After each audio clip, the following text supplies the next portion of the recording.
दूदू की संघर्षशील जनता का कोटि कोटि प्रणाम करता है।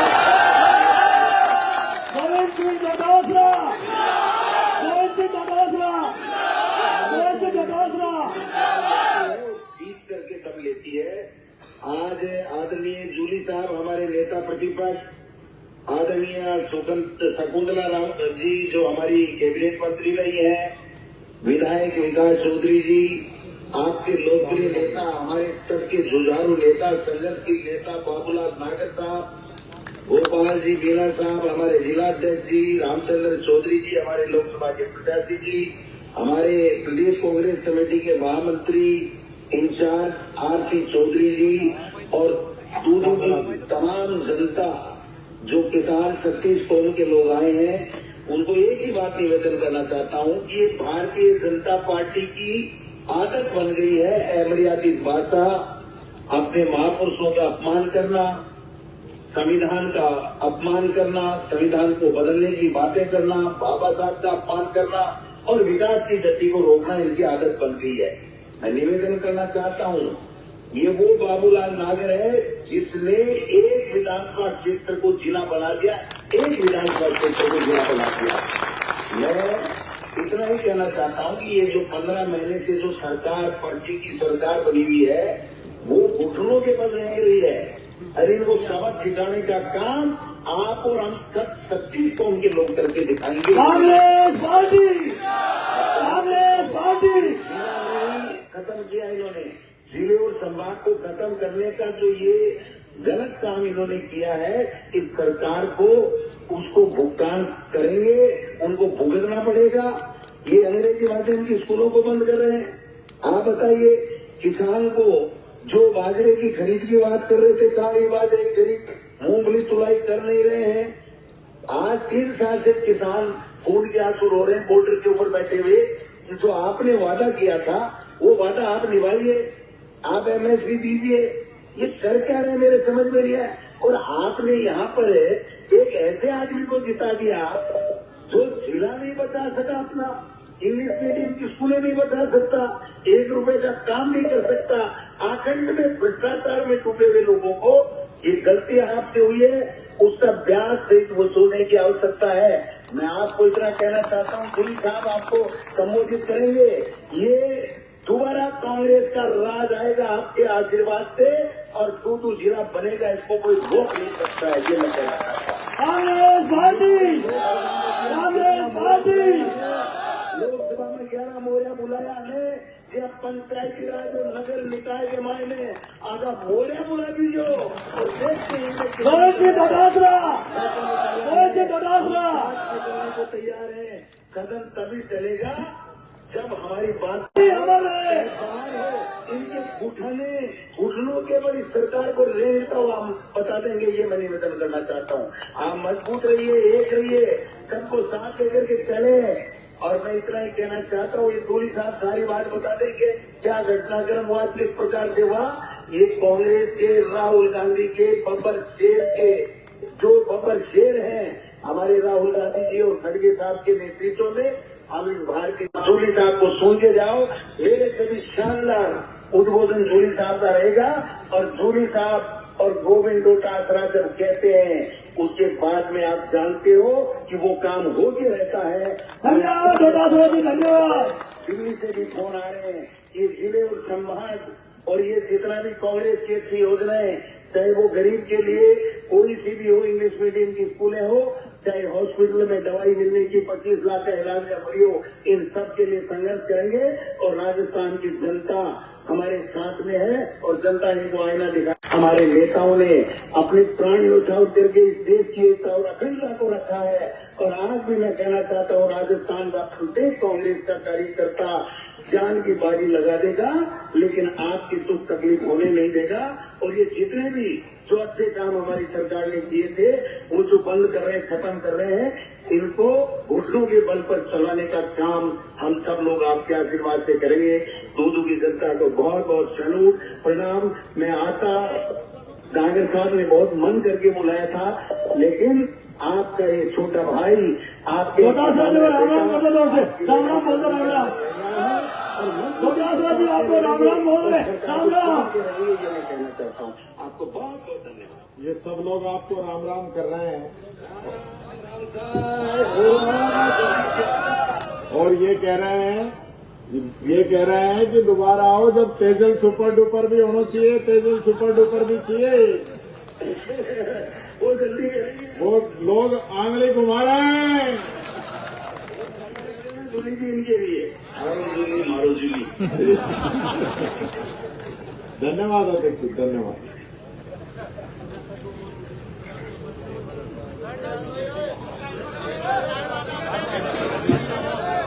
मंच पर मौजूद मेरे छोटे भाई और राजस्थान सरकार में पूर्व में मंत्री रहे, अभी हमारे विधायक दल के साथी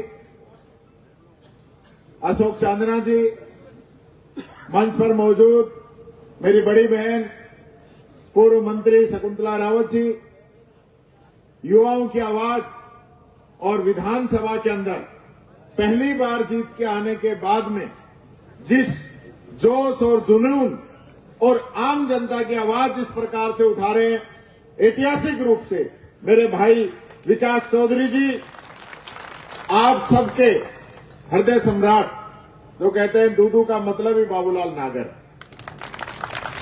ऐसे बड़े भाई बाबूलाल जी नागर साहब, मेरे भाई, मेरे साथ विधायक रहे 2 बार और अब की बार आपके ग्रामीण के अध्यक्ष हैं भाई गोपाल मीणा जी, डेयरी के चेयरमैन रामचंद्र जी चौधरी साहब, यहां के प्रभारी आरसी चौधरी जी, हमारे ब्लॉक अध्यक्ष शिवजी राम जी, ब्लॉक अध्यक्ष किशन दाधीज जी, हमारे बीकानेर से जिला अध्यक्ष पधारे बिश्ना राम जी, मंच पर मौजूद सभी सम्मानीय अतिथिगण, यहां पे पधारे सभी सम्मानित जनप्रतिनिधिगण, उपस्थित मेरे पूजा के ओर योग अपने सभी बुजुर्गों, पूजा के योग मेरी माताएं बहनें, युवा शक्ति, प्यारे बच्चों और पत्रकार बंधु, 4 लाइनों के साथ मैं अपनी बात कहना चाहूंगा। जो आज के इस बीजेपी की जो सरकार है, इस पे सटीक बैठती कि अस्थिहीन जिह्वा, विषयुक्त वाणी, मतिहीन जीव, अंधभक्त प्राणी, चौपट राजा, रूठे रानी, उजड़े गांव, बसे न इनसे ढाणी। ये इन सरकार आज के समय में चल रही है। आज आप सब लोग यहां पे जो इकट्ठा हुए, दूधू को वापस जिला बनाने की मांग के लिए, उसको बहाल करने के लिए, पहली बार मैं ये देख रहा हूं, जनता ये सोचती है या तो राम राजी हो जाए या राज राजी हो। राम तो खूब राजी, लेकिन राज जिसको हम माई बाप समझते हैं, जिसको संरक्षक समझते हैं, जिसके भरोसे बड़े बड़े निर्णय हम लेते हैं कि सरकार हमारे साथ अच्छा करेगी, सरकार हमें कुछ देगी। आज हमारा राज आया, मनरेगा दी, गेहूं दिए, पेंशन दी, बच्चों को स्कॉलरशिप दी, दिव्यांगजनों को स्कूटी दी, किसान को फ्री बिजली दी, 500 में सिलेंडर दिया, कोई कमी नहीं छोड़ी और दूधू को तो जिला भी दिया। लेकिन ये एक ऐसी सरकार आई है जो ये कह रही है जिले खत्म करेंगे, कॉलेज खत्म करेंगे, इंग्लिश मीडियम स्कूल खत्म करेंगे, अभी गेहूं भी बंद करने लग रहे हैं, बहुत लोगों के गेहूं भी काट दिए। ये काम ये सरकार कर रही है। नगर पालिका बनी हुई है, उनको तोड़ रहे हैं। ये हालत इस सरकार की है। ये सरकार के काम है? ये सरकार के काम है क्या? जो काम सरकार को देने का होना चाहिए वो वापस लेने का काम ये सरकार नहीं है क्या? हमारे पड़ोस में हरियाणा है, आप बता दीजिए हरियाणा के अंदर दूधू से छोटा जिला है या नहीं है? हमारे एक तरफ बॉर्डर पे पंजाब है, आप बता दीजिए कि पंजाब में हमसे छोटा जिला है या नहीं है? आप बात करते हो छोटे और बड़े की, यहीं पे बता दीजिए। डीग में क्या खूबसूरती है, और दूध में क्या कमी है, आपने डीक को बना दिया और दूध को खत्म कर दिया।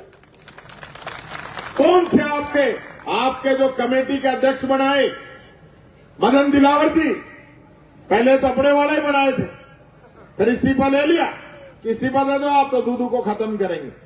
जिनको अध्यक्ष बनाया मदन दिलावर जी, उनसे पूछिए कि रामगंज मंडी को जिला बना दो, ये ज्ञापन लेके वो गए थे कि नहीं गए थे? जब रामगंज मंडी को बनवाना चाहते हो तो दूधू को क्यों तोड़ रहे हो? क्यों तोड़ रहे हो दूधू को? उसी सब कमेटी के आपके मेंबर, आपके पड़ोसी, मालपुरा से विधायक मंत्री, पीएचडी मंत्री, पाड़ीवाले मंत्री, उनसे पूछिए जब दूधू को तोड़ने पे साइन कर रहे थे तो मालपुरा को जिला बनवाने की एप्लीकेशन लेके गए कि नहीं गए? पूछिए इनसे। क्यों भाई, तुम्हारा खुद को काम हो तो बहुत अच्छा, दूसरा को बिगड़े तो बहुत बढ़िया। ये कैसे, किस आधार पर आप लोगों ने जिलों को खत्म किया है? हमने विधानसभा में पूछा, आप बता दीजिए कि दूधू को खत्म क्यों किया, हम मान जाएंगे। और आप बता दीजिए कि सलमपुर को क्यों रखा, हम मान जाएंगे।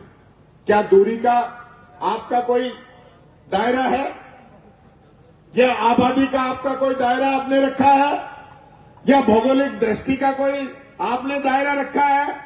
कोई मापदंड तो तय करोगे ना, या ऐसे बना दोगे? लेकिन पिक एंड चूज कि जो गरीब लोग हैं, जहां जनता गरीब है, जहां पॉपुलेशन ज्यादातर एससी, एसटी, माइनॉरिटी, ओबीसी की है, उन जिलों को तोड़ने का काम इन लोगों के द्वारा किया गया है। और मैं आप लोगों से कहना चाहूंगा, ये बाबूलाल नागर जी ने अपने संघर्ष के दम पे कोई एक दिन में जिला नहीं बना था, ये इनका संघर्ष था, आप सब लोगों का संघर्ष था। मैंने खुद देखा दिल्ली के अंदर, मैं तो बॉर्डर का आदमी हूं, अलवर सबसे पहले आता है दिल्ली से निकलते ही।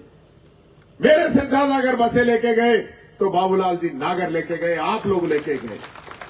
वो संघर्ष था जो इतने दिनों तक आपने किया, वो संघर्ष काम आया। मैं आपसे पूछना चाहता हूं, इस सरकार से पूछना चाहता हूं, आप बता दीजिए जयपुर के बारे में आपकी क्या प्लानिंग, जयपुर को कितना बढ़ाओगे आप? आज जयपुर जिले की जनसंख्या 75 लाख हो चुकी है, 75 लाख। एक कलेक्टर, एक एसपी, एक डिस्ट्रिक्ट जज 75 लाख को संभाल सकते हैं? यहां का गरीब बाबा अपने काम के लिए जाएगा कलेक्टर से मिलने, वो मिल सकता है जयपुर उससे? नया शहर बसा दिया, और जरूरत पड़ी और नया शहर बसा दिया। यहां हालत क्या हो रही है जयपुर में? अजमेर रोड से और वो बस्सी रोड कितने घंटे में पहुंचोगे? पूरा दिन लग जाएगा गरीब आदमी का। कितने ऑटो, कितनी बस उसको बदलनी पड़ेगी। कोई प्लानिंग नहीं है कि यहां पे कितने लोग रहने चाहिए, उनके लिए जाता है। पेंशन दे दी बड़े बुजुर्गों को, बहू भी जो एक घी बुरा सी रोटी देने लगी पेंशन का चक्कर में। दे रही है कि ना दे रही है बाबा? ये सोच है हमारी सरकार की, इनकी सरकार। इसलिए मेरे साथियों, आजादी भी बिना लड़े नहीं मिली थी। आजादी के लिए भी हमारे हजारों लाखों लोगों ने अपनी कुर्बानी दी थी, तब जाके आजादी हमें मिली थी। तो घर बैठे तो दूधू भी हमें मिलने वाला नहीं है वापिस। दूधू को जिला वापिस आपको बहाल कराना है तो आपको लड़ाई लड़नी पड़ेगी, और आपकी हर लड़ाई के अंदर आपके साथ टीकाराम जूली, गोविंद सिंह डोटासरा और पूरी कांग्रेस आपके साथ आपको खड़ी मिलेगी, ये विश्वास आपको दिलाता हूं। और मैं तो इस बात पे भी आपको धन्यवाद देता हूं कि आपको उम्मीद है कि हमारी सरकार आएगी और पहला निर्णय दूधू का होगा। ये भी मैं आपको विश्वास दिलाता हूं कि कांग्रेस की सरकार अगली बार आएगी और जितने भी हमारे जिले इन्होंने निरस्त किए हैं वो सारे जिले बहाल करेंगे, और जरूरत पड़ी तो 2-5 जिले और बना के राजस्थान की जनता को हम सुविधा देंगे। जिस हरियाणा के अंदर 7 जिले थे, आज 23 जिले हैं। 7 के 23 हो गए। देश के अंदर दुगनी संख्या हो गई जिलों के अंदर। राजस्थान पूरे देश के अंदर सबसे बड़ा, और हमारे जिले मध्य प्रदेश से भी कम। इस प्रकार का काम ये लोग कर रहे हैं। तो मैं आपसे विश्वास दिलाता हूं, दूदू तो जिला बनेगा बनेगा बनेगा बनेगा। ये बनाए तो बहुत बढ़िया, नहीं तो कांग्रेस राज आते ही सबसे पहले कोई निर्णय होगा तो जिलों को वापस बहाल करने का निर्णय होगा। ये विश्वास मैं आपको कांग्रेस पार्टी का एक सैनिक होने के नाते दिलाता हूं। मैं आपसे कहना चाहूंगा, विधानसभा के अंदर कल भारतीय जनता पार्टी के एक मंत्री के द्वारा इंदिरा जी के बारे में ये कहा गया कि आपकी सरकार अपनी दादी के नाम पे नाम रखती थी। इंदिरा जी हमारी दादी, हमें कहने में कोई दिक्कत नहीं है, और इस प्रकार से जिस व्यंग के अंदर कहा है उस बात से हमें दिक्कत है। और ये बात समझ लेना, हम भी गांव से आने वाले लोग हैं, फिर हमने भी तुम्हारे नेताओं को कोई फूफार, जीजार, सालार, चाचार, ताऊर, बाप बताने लग गए तो सहन करने की हिम्मत रख लेना, ये आपको बताना चाहता हूं। क्योंकि एक उंगली अगर व्यक्ति कोई दूसरे की तरफ करता है तो उसकी 3 उंगली उसकी तरफ होती है। आज ये समाज, ये देश, हमारी रीति रिवाज, हमारी परंपराएं किसी पे दूसरे पे कीचड़ उछालने की नहीं रही। और कुछ तो शर्म करो, जिस अटल बिहारी वाजपेयी को आप नेता मानते हो, कुछ उनका भी सम्मान करो। वाजपेयी जी ने लोकसभा के अंदर इंदिरा गांधी जी को दुर्गा का अवतार बताया था। दुर्गा का अवतार अपने नेताओं को फॉलो नहीं कर सकते हो, ये तो आपकी मानसिकता है। वो इंदिरा गांधी जिसने पाकिस्तान के 2 टुकड़े किए, दुनिया का भूगोल बदला, ये बैंक आप लोगों के लिए खोले, देश की जितनी रियासतें थी सबको एक करके इस देश को एक करने का काम किया। और ये जो अब बेड़ियों में लग के हमारे हिंदुस्तानी आ रहे हैं ना अमेरिका से, और हमारे प्रधानमंत्री जी एक शब्द नहीं बोल पा रहे हैं, वही अमेरिका का 7वां बेड़ा उन्होंने रवाना कर दिया था। और उसके बावजूद इंदिरा गांधी ने अमेरिका की बात नहीं मानी थी और बेड़े को वापस लौटना पड़ा था। वो आयरन लेडी जिसने परमाणु विस्फोट किया सबसे पहले, किसी की नहीं मानी और इस देश को आगे बढ़ाने का काम किया, उसके बारे में आप इस प्रकार की ओछी बातें करते हो, आप मजाक बनाना चाहते हो। और उसके बावजूद आपके जो प्रभारी मंत्री, आपके नेता उस मंत्री को प्रोटेक्ट करते हैं, उसको बचाने का काम करते हैं। घर में अगर बच्चा कोई गलती करके आ जाए तो बाप उसके झापट लगाता है और कहता है बेटा ये गलती आइंदा से सही रहना।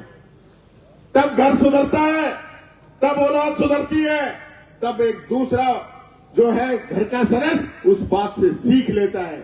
बड़ी शर्म आती है इन लोगों की सोच पर, इनकी मानसिकता पर। इनको उस मंत्री को धमकाने की बजाय उसको प्रोटेक्ट कर रहे हैं और हमें कह रहे हैं आप माफी मांगिए।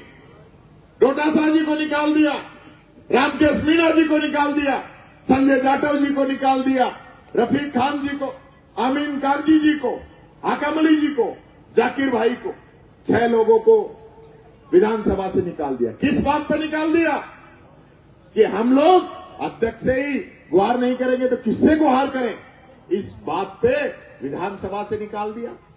इनका बाप को राज है, इन लोगों ने भेजा है क्या हमको विधानसभा में? बीजेपी वालों ने, इन्होंने नहीं भेजा, हमारी क्षेत्र की जनता ने भेजा है, जनता की आवाज उठाने के लिए भेजा है।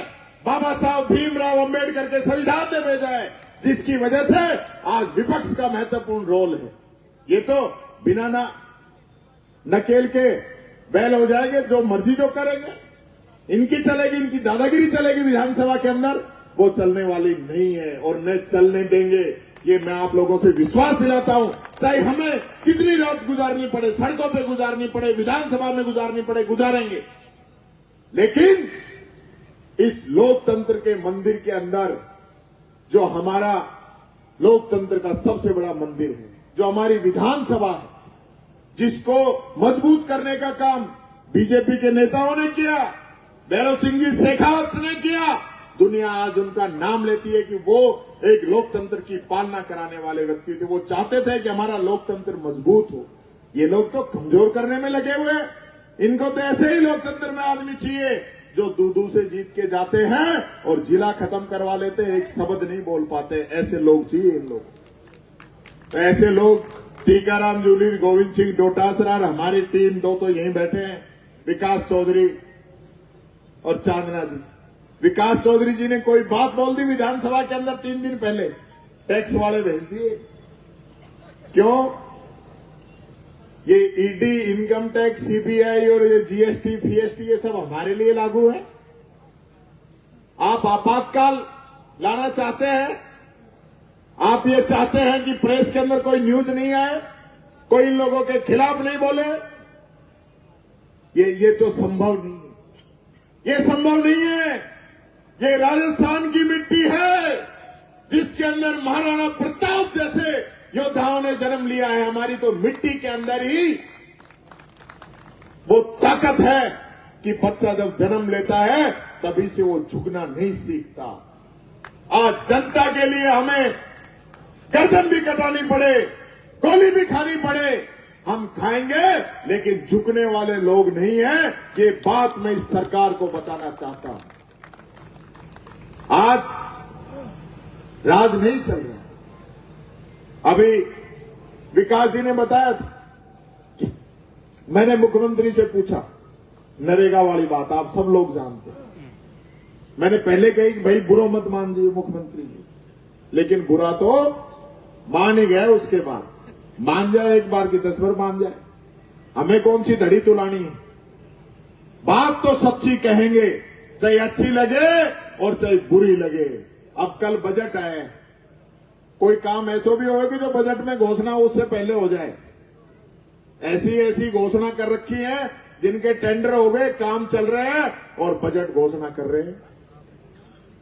अभी 6 महीने पहले बजट आया, कह रहे हैं कि हमने 73% घोषणा पूरी कर दी। तो भाई 37 तो तुम ही मान रहा हो कि हमने पूरी ना करी हो, 73 के अंदर जाएंगे तो जो निकलेगा वो अलग है। क्या काम किया आप लोगों ने बताइए। हमने कानून बनाया पेंशन के अंदर। मुझे बड़ा दुख होता है कि गरीबों की पेंशन समय पे नहीं आ रही। ईमानदारी से बताना, हर महीने पेंशन आती है कि नहीं आती है? ईमानदारी से बताना। फिर और मुख्यमंत्री और यही मंत्री जो कल बकवास कर रहा था, ये विधानसभा के अंदर उस पवित्र सदन के अंदर ये कहते हैं कि हम हर महीने पेंशन डाल रहे हैं।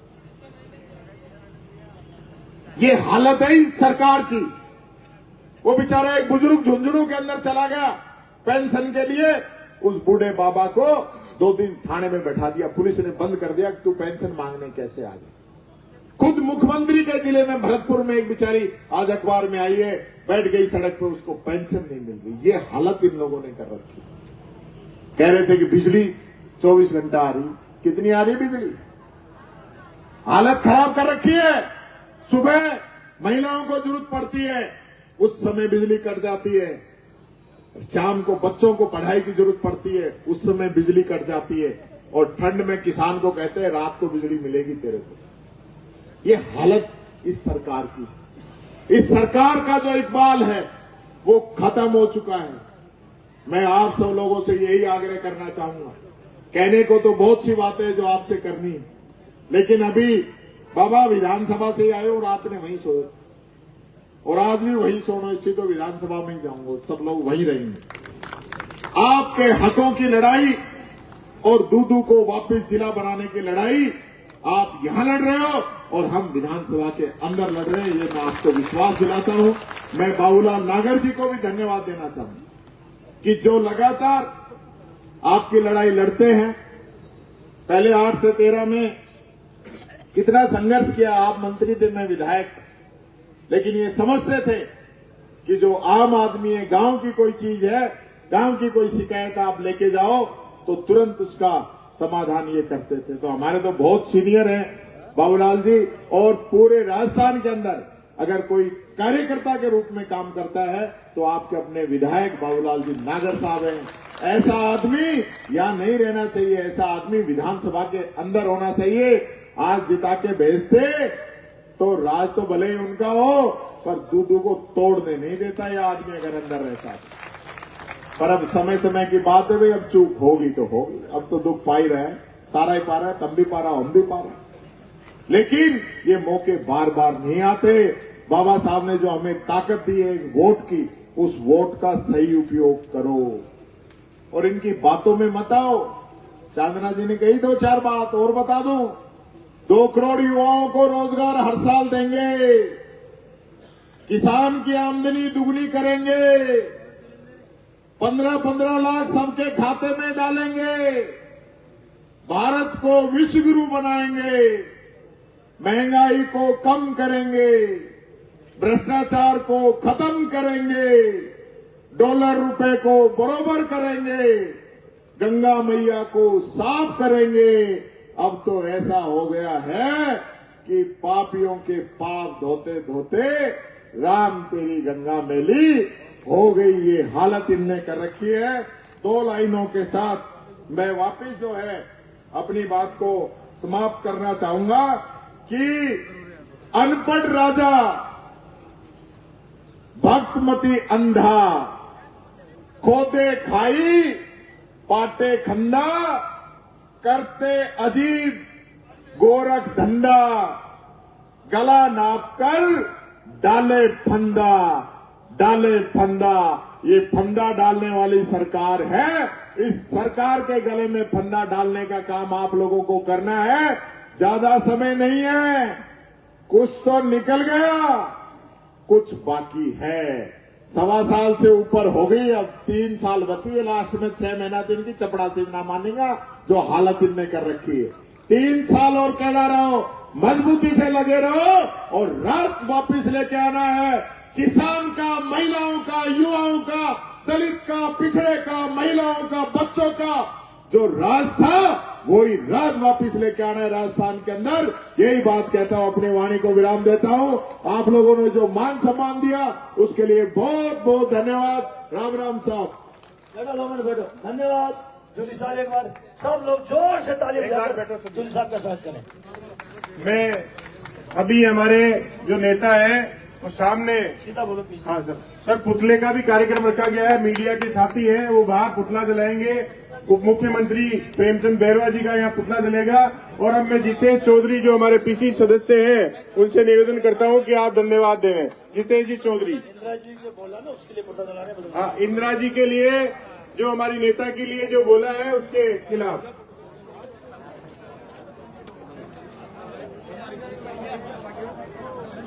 भजनलाल जी का भी पुतला जलाएंगे। उप मुख्यमंत्री जो यहाँ से विधायक है उनका भी पुतला जलाएंगे। आज के इस कार्यक्रम में पधारे सभी नेतागणों का मैं हार्दिक स्वागत और धन्यवाद करता हूँ। जय हिंद, जय भारत।